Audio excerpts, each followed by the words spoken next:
You can have the perfect investment plan, the best funds, the right mix of stocks and bonds, and still lose thousands of dollars a year. Not because of bad markets, but because of bad behavior. In today's video, I'll show you 4 psychological biases that quietly drain your portfolio and how to flip each one into a tax or investment advantage. I'm Hunter Brockway with Boca Retirement Strategies, where we help retirees and pre-retirees build smarter portfolios, lower taxes, and make better long-term decisions, even when emotion tries to get in the way. Most people think the enemy is the market, but in reality, it's often our own brains and loss aversion, mental accounting, and our tendency to focus on the wrong numbers. Let's walk through 4 common examples I see every week and how great advisors can use each one as a coaching moment. Bias number 1, fear of losses and tax loss harvesting. Let's start with the most universal bias, loss aversion. Someone buys a stock at $100, it drops to $85. They refuse to sell because selling would make the loss real. They tell themselves, I'll just wait until it bounces back. The problem, they miss a powerful tax opportunity called tax loss harvesting. You're not locking in defeat, you're capturing a tax asset. By selling a loss position and immediately buying a similar investment, you can keep the market exposure while creating a deduction that can offset future gains or up to $3,000 of ordinary income each year. Now, keep in mind the IRS's wash sale rule. It's not about losing money, it's about using volatility to your advantage. Smart investors see red and think tax opportunity. If you've never looked at your unrealized losses through this lens, this is low-hanging fruit.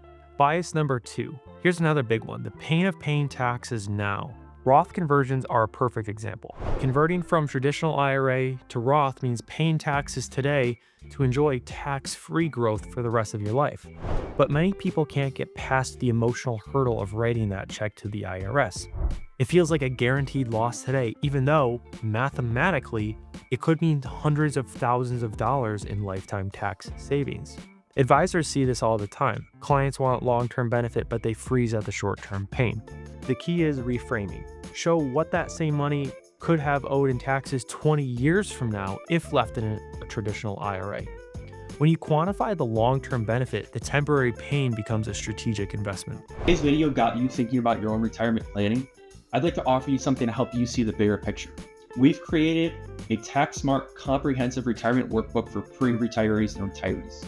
If there's one thing I've noticed in my years of working with individuals, it's that there's always at least one aspect in the planning process where they say, I haven't thought about that before. No matter how smart they are, how much they've saved, something comes up, whether it be they realize they can spend more than they thought they could.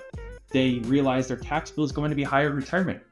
They are going to leave money on the table with their current Social Security claiming strategy. This workbook is designed to help you walk through the most critical areas of retirement planning with action steps, false beliefs, and areas for you to input your own reflection items. You can download the workbook by going to the link below in the description. If you have any issues with that link, send us an email at contact@bocaretirement.com. If you get through this workbook and you'd like your responses reviewed or have any questions, I'm happy to have that conversation with you too. As always, this is no cost, no obligation, and no pressure. Best of luck.